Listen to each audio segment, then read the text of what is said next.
Welcome to today's show. Now, there are a lot of videos, I'm sure, of putting shocks on ATVs, but this one, what's a little bit different about that is the thoughts behind it and something that came out of it from having a Dennis Kirk technical expert kind of question me. And anyway, we'll talk about what I was thinking about, what I was talking about, and we'll see if it actually makes sense right now.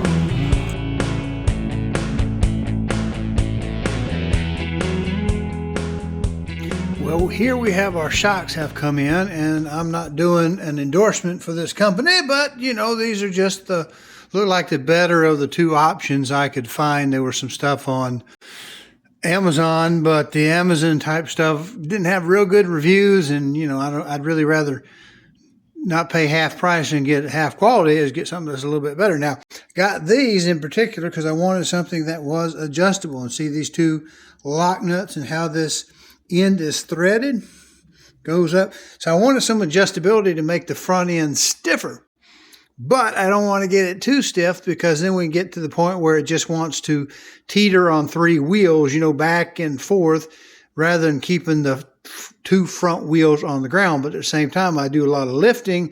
I'll cover this in another segment when I'm properly dressed so that we don't look too bad for the video, but we're getting ready to go get in the floor and do a lot of walling around. I can't get up and get down too quick, so it's one of those things we're going to take 4 times as long as it needs, but hopefully we ought to be able to get this done.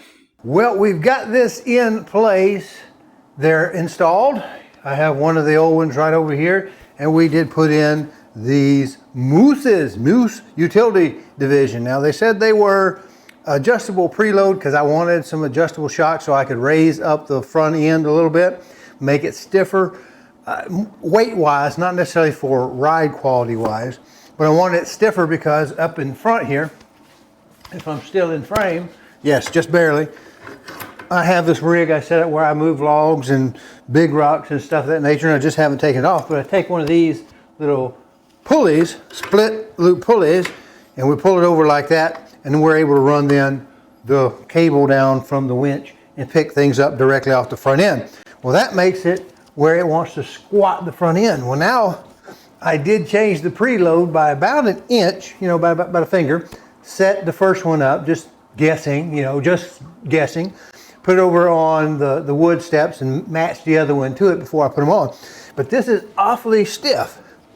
And again, I can pick up a lot more weight on the front end of this without it really squatting all the way to the bottom. Now, the bottom of this vehicle is beat all to pieces because through the years where we hunt up on hills and a lot of paralithic limestone, we would drag terribly. If you have certain spots you would hit, you know, it'd rut out a little bit more.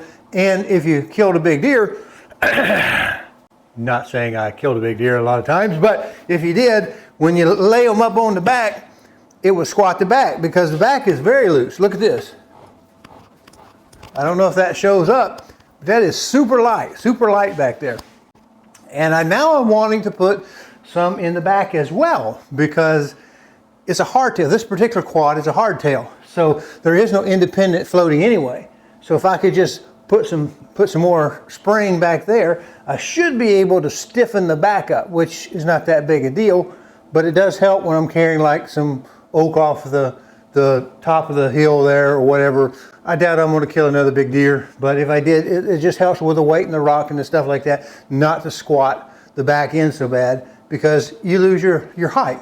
Now, again, I've not used Mooses, but I wanted one that was available for this bike that was adjustable, and there was a cheaper version around, so I called Dennis Kirk. Now, I haven't called Dennis Kirk since about I have one of my 1970 some odd Suzuki GT bikes, and I bought some parts through there. I may have got some for the 99 over here, Suzuki, this one. Don't really remember, it's just been a while, so I called Dennis Kirk, name I'm familiar with.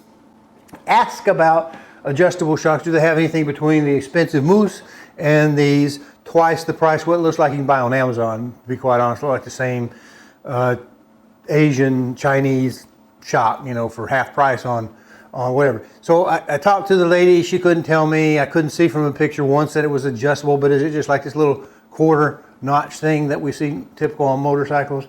Couldn't tell. She sent me to tech, and I told him I wanted to raise the front end, and the Dennis Kirk expert explained to me that, well, changing the preload wouldn't change the height of the bike. And you know me, if you watch my show, sometimes I don't really have a good filter. It's a confession, and I'm sorry. I'm trying to do better. But it took all my Jesus not to ask him, did he have any idea what he was talking about? I did ask him, I said, do you not know how a spring works?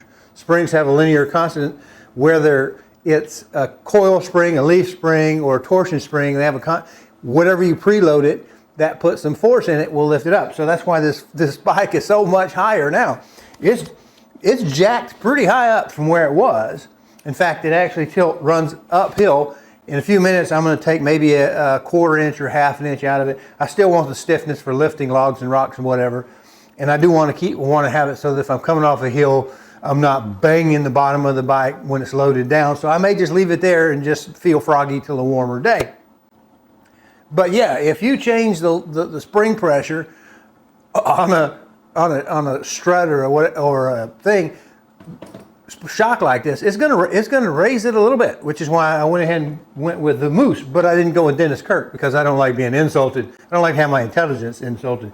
The reality is, yeah, if you could turn, and it's not gonna be like a lift kit, but it will raise it a little bit, and it will help it because it will take the softness out, the quality of ride out, but it's gonna make it harder for it to press all the way down when you're loaded, and that may help too. So that may be a more expensive way than putting a lift kit in it to not allow it to just sag as much. So either which way, that's what we've got done here. I may set this one up.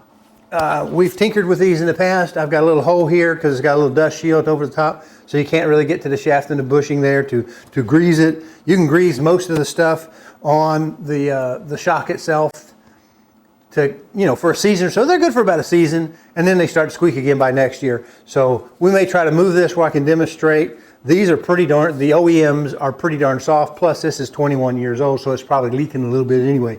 So it may actually not be much of a shock absorber, more like a slightly dampened spring. All right, this is a very awkward position to do this, but I want to show you a little tip if you have to adjust the shock while it's on the machine. If you like this content, please go to calldelltosell.com, find the tab that says on YouTube, click it, and it'll open up a page of QR codes. There you can use a smartphone to scan and get to the YouTube page, or you can just mouse over and click it on a PC.